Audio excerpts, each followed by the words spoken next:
I make fun of Bowtech a lot, but this thing is the Before we get in too deep and you're wondering why I have a bunny rabbit blowing a pink bubble behind me, this is a podcast setup that I sarcastically put together because this is Josh's side. Josh is a podium archer, MFJJ.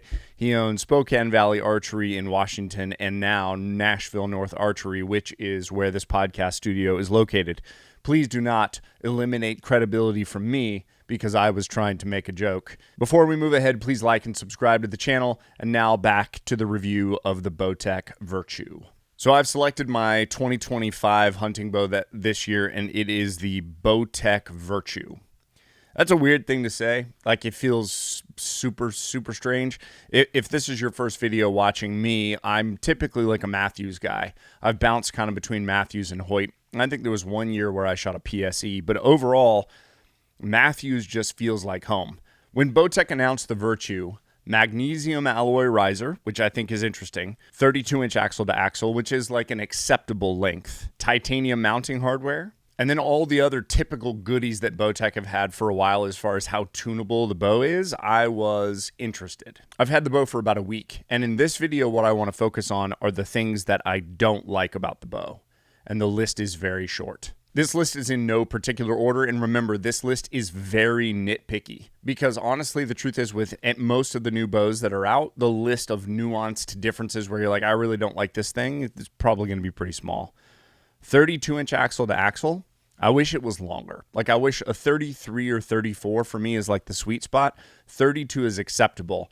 The sound, it's a weird sound, if I'm honest. Like, it definitely has more of a carbon sounding bow sound. Like, if you've ever shot an aluminum risered bow versus a carbon, you'll know that kind of like chunk that a carbon bow has. And this has the chunk, which it's kind of okay, like that's just what it sounds like. But for me, it's a little bit, I don't know, just a little bit of a stranger sound to get used to.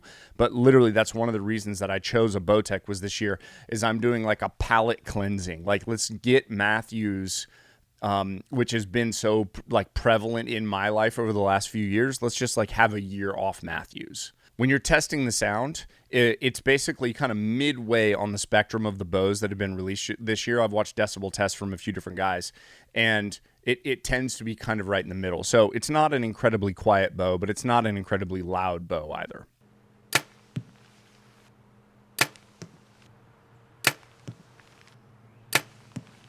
Durability of the cams, that makes me nervous. That's always been a thing that's made me a little bit nervous about Bowtech. I think one of the reasons that they're able to achieve such good speed, like they're typically really fast bows that are really easy to draw.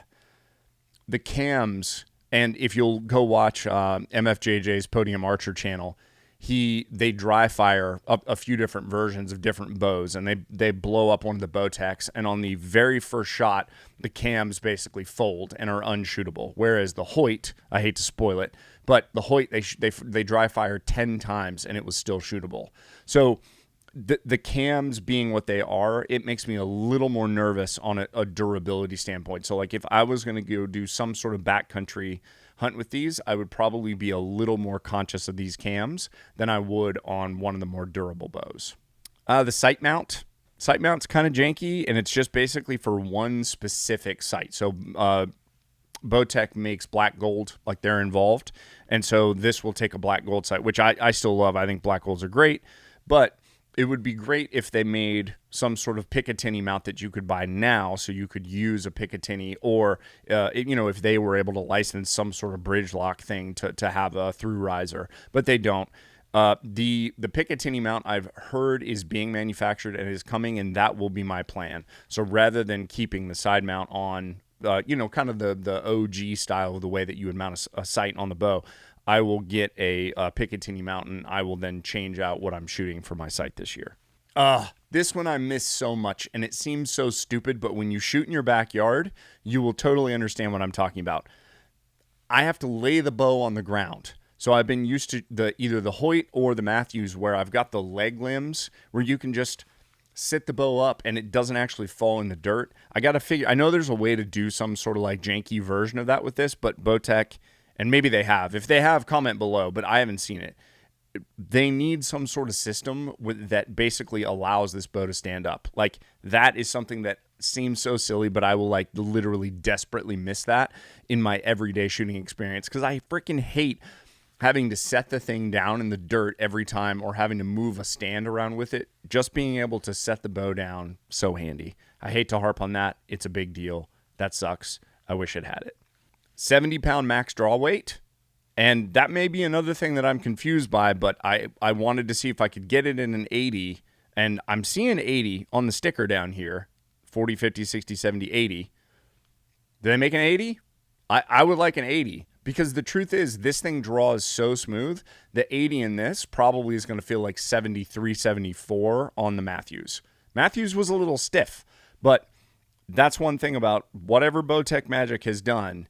Maybe it's the more ballerina dainty cams, but the thing draws so easy. So if you're a lighter pound shooter, I would definitely be looking into Bowtech because I think that you can up your poundage a little bit easier with this bow. It's just an easier bow to draw. I haven't shot it in performance mode on purpose because I know that that's going to suck. The reason they make that mod that you can just shift around and go to performance mode is so you can just try it at home, and it's pretty low. It's pretty low impact as far as the change. You unscrew 3 Allen bolts from each cam. Flip this mod over and you're in performance. So I'm sure I will do it at a certain point, but the truth is, I think for an everyday shooting experience, I would rather just leave it in comfort. I may switch it as we get a little bit closer to a total archery challenge, and I'm trying to squeak the last little bit of performance out of the bow. Price, that's a big one. So the thing's $2,000 bare bow. So it's up there with like the carbon bows. The big thing is magnesium alloy riser. They tell me that's expensive. And then they actually use all the silver bolts that you're seeing on this are titanium. So the main bolts that go in on the limbs, like your main limb bolts, big chunks of titanium. All those little things kind of add up to a bow that's going to be more money. Obviously, the magnesium alloy riser is going to be the thing that is the most expensive.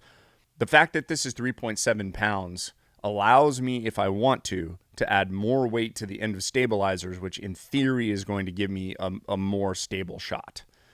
Overall, I'm super impressed. I'm not going to lie. Being able to stand out on the range and just mess with stuff. I was shooting through paper to get everything tuned up, put the rest where it was supposed to be at dead nut 0, 13/16 correct height through the burger hole, go in, shoot a half-inch paper tear.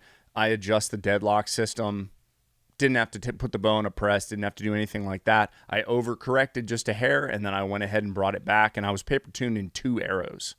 The ability to quickly adjust different factors on this bow made the setup time super, super quick. But that also means if I want to just mess around and I want to change arrow weight like drastically, and I want to go just check my paper tune, I can just do that real quick, knowing that I can make adjustments without having to like get the press out and set it up the whole time. If I want to check string stretch and cable stretch, if I want to take a look at timing, all that stuff can just be adjusted with an Allen wrench on the bow. I think as much as who is a guy who likes to tinker and has a bow press at home and likes to mess around, the conveniences of this type of setup can't be overlooked. So first impressions of the Bowtech Virtue. If price is not a factor for you, and you're not a super long draw and you don't need a super heavy weight, this one 100% should be factored in. It's a very special bow in 2025. I'm really excited to see what's going to happen in the future. I think there's a decent chance that this is the next step forward in bow technology, which is aluminum basically going away and there being some sort of change to the risers, which allows for less weight. Am I a Bowtech guy? Am I a Bowtech guy now? Like, how am I going to make fun of James with Bow Disciples now? Oh. I guess we'll just be gay together. Thanks for watching. I'm Brandon McDonald.